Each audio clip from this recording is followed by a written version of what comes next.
Yeah, so people in Africa who are the Israelites have been enslaved because they had the God's rule light, but then they were enslaved for the past 400 years, and this has brought this awareness into people that it has been 400 years.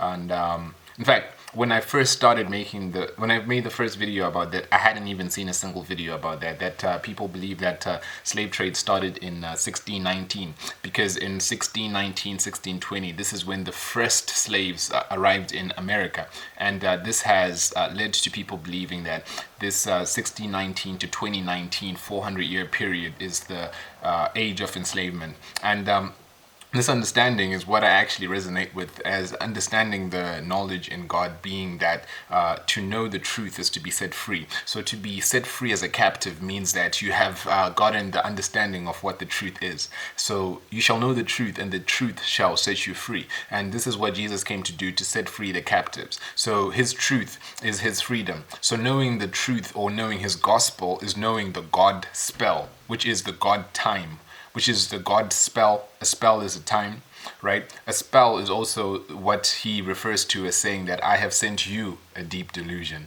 So this is how you would know that my people perish because they do not have understanding. This is how they are actually in the God spell, in the gospel. So knowing the good news, knowing the God news, is knowing that you have the ability of God. Does not your scripture say that you are God? So having this basis is to know that you are God, in the sense that you are created in his image and likeness. So you have this capacity. This is why Jesus says, like, you do the things that I'm doing and even greater. So this is an issue of belief. But beyond that, it is all about understanding the fundamental of truth in your reality, truth in reality itself, in the universe. And this is what freedom is all about. So the people who are being freed are the people who are diligently searching for the truth, because search for the truth while it can still be found, search for wisdom while it can still be found.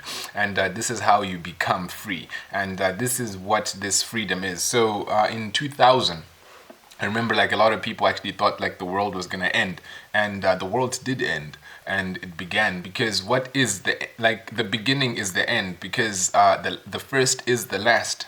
So when we're living, when we say that we're living in the last days, it means that we're living in the first days.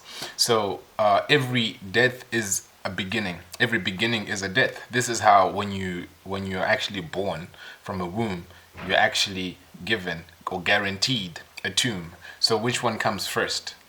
So time is linear, but which one comes first? So this cycle of time is just the same thing that's happening over again. So in 2000, something that people thought was going to be the end of the world, like people just thought like the whole world's going to explode. And the world did explode with the bombing of the Twin Towers in 2001. This is a very, very iconic event that people are not, in my opinion, are underestimating. So let's just pull the timeline. In 1602 is the invention of this company, the Dutch East Indian Company, a Dutch company that comes to all of these countries and start trading in bonds and all of these things. This company has its own army, its own ships, its own everything, and it comes in its own name and proclaims that it is starting to enslave people for the reasons of making a profit. So when we understand the fact that the root of all evil is money, would understand that this Dutch East India Company is formed so that they can just make money. So their love for money led to slavery, because in 1602, this is when we have our first hint of this company, and this is where slavery starts. Because this is how I see it, that in the 1600s, this is when slavery starts. In 2000, this is where slavery ends. So slavery has ended a long time ago, but we're still enslaved because we still don't know the truth. So a person could still remain a slave forever if they don't understand the truth. So if you understood the truth, this is something that you got in the understanding of what reality was and where the truth is, like what the lie is, so that you know the delusion, and then what the truth is. Because the whole reason for God himself giving us a gospel or God's spell was for us to realize what is real and what is not, for us to just snap out of it, to wake up in the matrix. Because however it is, like, we're being programmed. our minds are being programmed by this life. So the test or the question is, are you going to allow yourself to be programmed? And a lot of people are living in the program. This is evident. If you look around you, so many people like would cannot hear this information that you're hearing here. And for you to get to the stage of you hearing this information has been a certain journey. Like, you just didn't come across this or search this or get this just because.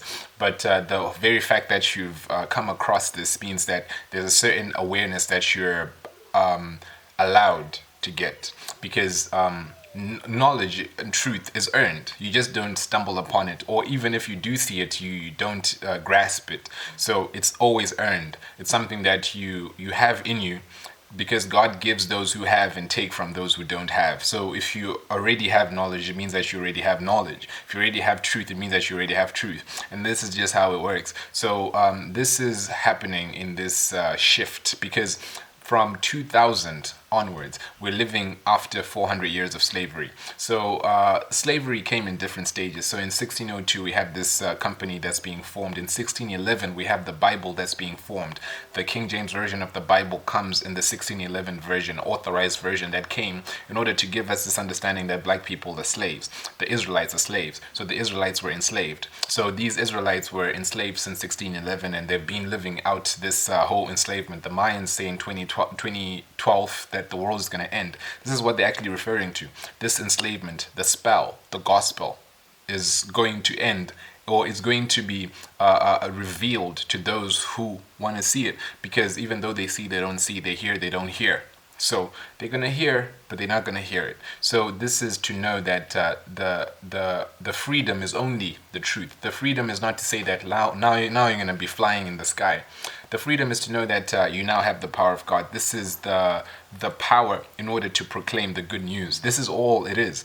That the disciples were freed by Jesus so that they could go and proclaim the news, and this is what they were doing. So this is what they lived for. And this is their example, and this is what it's all about. So this enslavement came because people's minds were caged and captured by a certain doctrine that gave them a certain understanding of who they were in a way that shifted how they believed they are, or God is, in relation to them. That if someone comes who is white and says that Jesus is white and you are black, so you are not allowed to eat on the same table and things like that. This happened for hundreds of years. So people's minds have been asleep for hundreds of years. So it's a choice to know the truth, and it's a choice to actually seek for the truth by you diligently applying yourself to the realization of the truth. So in the year 2000, a lot of people thought like everything was going to stop, like banks are just going to start spitting out money, and people are just going to start fainting in the streets. You know, they just had this whole idea of what it meant. But what was happening was that a shift in their understanding, in their knowledge was happening, because the same thing happened with Jesus. You have to realize that he came with a shift in understanding. He came with a paradigm shift, because the people who saw him thought that he was something else that he wasn't. So they thought that the king who is proclaimed is going to come with the government on his shoulder and all of these things, and they actually imagined in their minds that, nah, this can't be him, because we know in our minds that this and that is supposed to happen according to our own understanding. The same thing happened in 2000, like, all right, the world is gonna end. Then like, nah. So what people thought was like the world ends, like how a movie ends, and what it was actually signifying was the world beginning. So this is the beginning of this new world that is being directed by people who have this information, people who enslaved the people. And it's important, it's very important to realize that there are always two sides to everything with knowledge. There's good and there's evil, because the people who enslave the other people are the people who also have the knowledge that these are our slaves who are not meant to be our slaves. These are the real Israelites, because they have all of the information that they've taken out of Africa, out of the Israelites, and out of our minds, so that they use it to their advantage in order to keep us in captivity. So they're not going to be like, all right, yeah, cool. Like, you want to go and worship God in the wilderness like Moses did with Pharaoh? Cool, you can go by. They're not going to do that. What they're going to do is they're going to direct your mind in order to be enslaved again, because the end is the beginning. So this is actually a beginning of a different form of slavery. This is to understand the difference in the awakening or in the awareness of this age, which is to be trapped in a different, in a more complex prison. Okay, so what is happening is that in 2001, this is when the bombing of the Twin Towers happened. And this happened because of Al Qaeda, this group of Al Qaeda, which systematically planned for attacks in the United States. And this created this whole war in Iraq, this whole war in the Middle East. And first of all, understand that the Middle East is part of Africa. This is where the river Euphrates is, and this is where it ends. And from there, this is where we have the location of the Garden of Eden. So the Garden of Eden is located in the motherland, and this is part of the Middle East. So the Middle East is part of Africa. And people would actually try to put the Middle East somewhere else, but according to geography, this is where it is. So this created an invasion in Africa, as I would put it, and this African invasion is causing this form of slavery that we have today in terms of Israel and Islam. And Islam is lamp or his lamp, and this is when the enlightened people created a fire, which is in illumination, which created a reason for them to go into Africa to take everything out of it, just like they've always done, because what has been is what will be. So this is creating our new world in this paradigm where now the new slavery is beginning.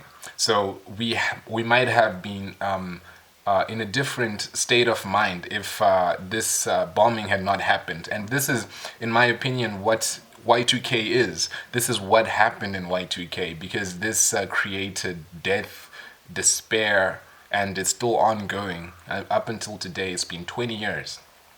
People are still fighting over this oil, over this money, because it's all about these corporations and it's all about this money. And we all know the real reason why they're in Israel, Afghanistan, Iraq, why they're all in these areas is because of the money. So it's always been because of the money. So this is what God is saying, what the Most High is saying, like the love of money is going to be the root of all of the enslavement, the root of all of the murder, the root of all adultery, all of these things. The evil comes from this money.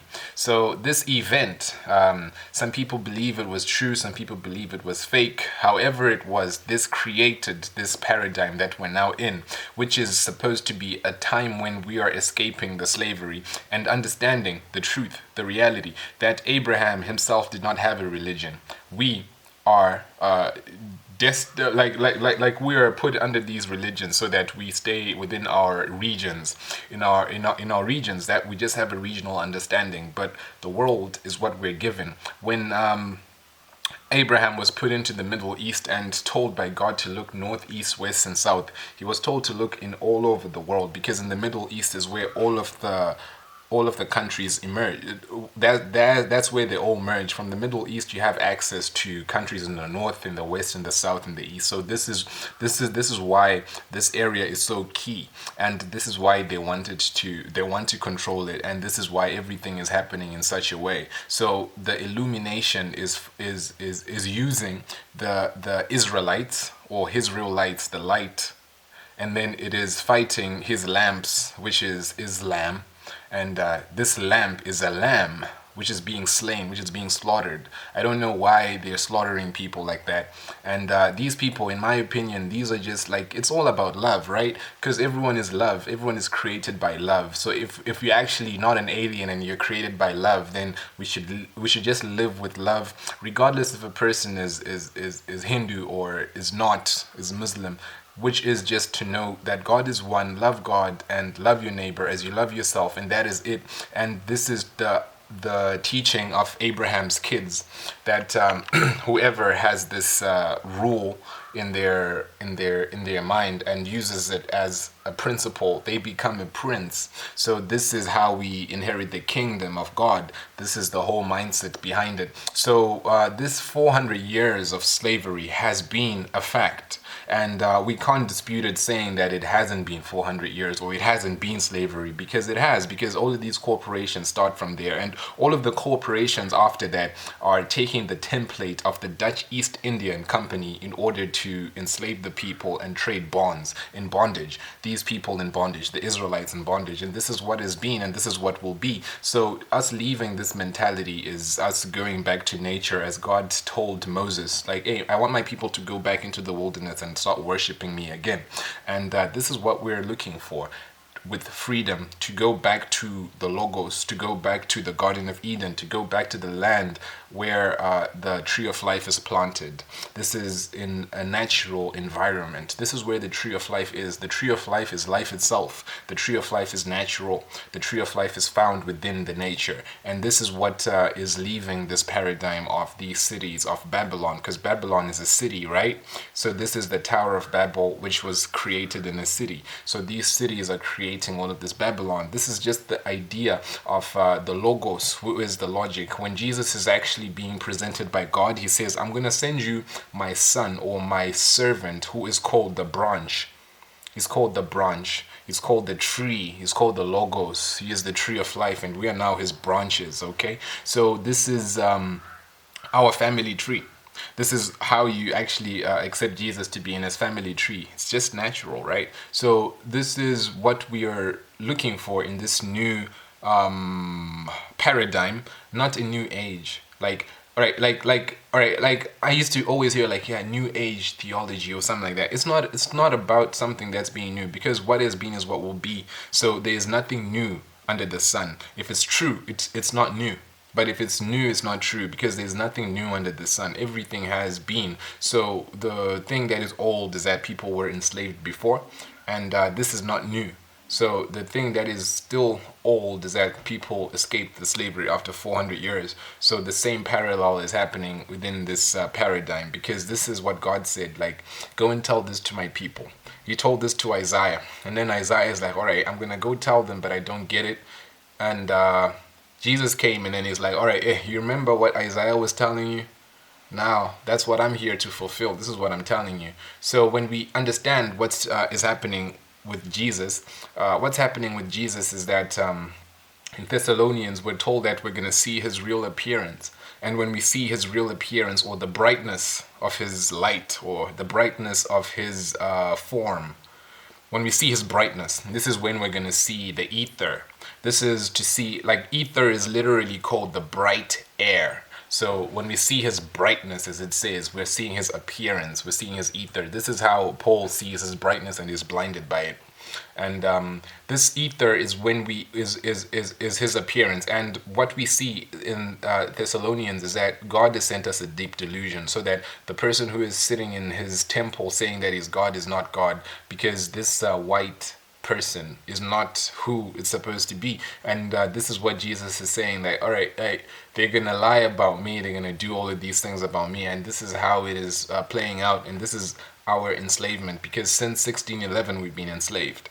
And we've been enslaved in the mind, thinking that white is God and black is dog, right? And this is what's been happening, because everything has been twisted upside down. And when you realize that it's actually the other way around, this is to know the truth. This is just what it is. This is just the escapement. This is just how you escape the enslavement. This is just all it is, just knowing the truth.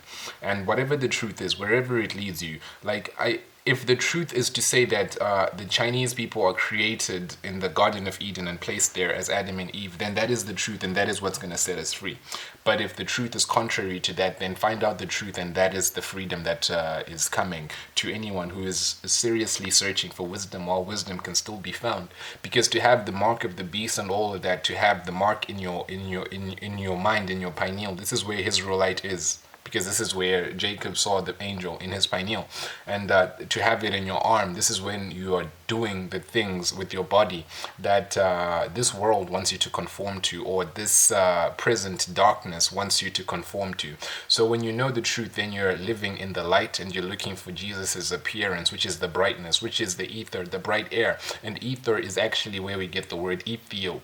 This is an Ethiopian. He was like that. This is what he's saying. Like, you see that brightness is called the ether. That ether is called the ethereal, the Ethiopian. And when you look into the true history, not trying to like fabricate like how Africa is awesome, which it is, but not trying to fabricate how awesome it is, because the only reason why I would say this is because of the way that the lie is so distorted, and the way that I'm so convinced that I can actually say this on camera is because I know that what God is saying, like the deep delusion that he has sent, is this, that the lie is so blatant. If you're really gonna look for it, you see like the lie is so blatant. Like whenever you read anything Greek, like Aesop's fables, it's Aesop, right? Like ASAP Rocky, like Aesop. Like this is actually Ethiop, like an Aethiop. It's Aethiop's fables. So these things are just there. If you really want to find it, you find the truth through just your knowledge. And this is what it means. To know the truth is to be set free. To know the truth is to just know what true reality is and live according to that. So this bondage is coming through the minds of the people. And to escape it is to look through the truth and to actually start to live according to the principles of true reality, which is to be in love with love and live according to that. This is true freedom, and through this we find the real meaning of life. And what has been happening since 2000 is something that is crazy. That this war has now been going on for so long, so that people are not able to be united, so that people are always divided. So had 2000 happened, like had this whole age come without people having to fight over oil, like our understanding of everything would be different at this point already. But then now we have to think about all of these things that they're bombarding into our subconscious minds, that every single time you switch on the TV and watch the news, it is impossible for you to escape the war in the Middle East. It is impossible. Everything is linked to that, because this is the middle of the world. So regardless of whether you're watching news in China, this is linked to the Middle East. And this is what has happened in this present age, this present darkness. So this is his lamp fighting his light. And all of these are sons of Abraham. And I don't get why we can't be friends, why we can't all get along, because what they believe to be God is what Allah is, right? And this is the same thing that when Jesus was on the cross, his last words were to call out to someone who sounded like Eli, or someone who sounded like Allah. This is what it is. Like, why is he calling this name that sounds like Eli that you've never heard your pastor say? Whose name is that? This is Allah. This is what he's saying, like, Allah, come and save me. This is what he's saying on the cross. This is Jesus. And I'm not making this up. It's in your Bible. So this is what's happening in this world, that we actually can't see the truth. Because when actually the disciples were sitting with Jesus on the last meal, and then they asked him, hey, dude, Jesus, you're saying that someone's going to kill you. Who is it? Tell us, please, who is it? And then he's like, all right, cool, I'm going to tell you. In fact, no, I'm not going to tell you. I'm going to show you. Then he's like, the person who I give this piece of bread to, it is him. Then he gives it to Judas blatantly in front of them after they asked the question, and then he told them that, hey, the person who I'm going to give this to is the person. He gives it to Judas, but they still don't get it. They still don't get it. Even though he gave it to him directly in front to show them who the person was deceiving them was, but they still didn't get it. So sometimes we're given all of these things, but we still don't get it. Like, the first thing to know is that Abraham, the father of all of our religions, has no religion at all. So this is the first thing that we have to actually know, that we're just keeping our minds in the same region. I'm not saying that don't read the Bible, but I'm saying live the Bible. Because this is the Good Samaritan. The Good Samaritan is not a Jew, he's not a Christian. This is just a Samaritan, and he is more commendable than all. So this is what we're supposed to be striving for. Not striving to be the best person who can preach in a church. This is cool if you're actually doing that. That is fine. Like I'm not knocking that. But what I'm saying is that there is more beyond your current region. And this is what is trapping our minds. So you shall know the truth, and the truth shall set you free, Ethiopian.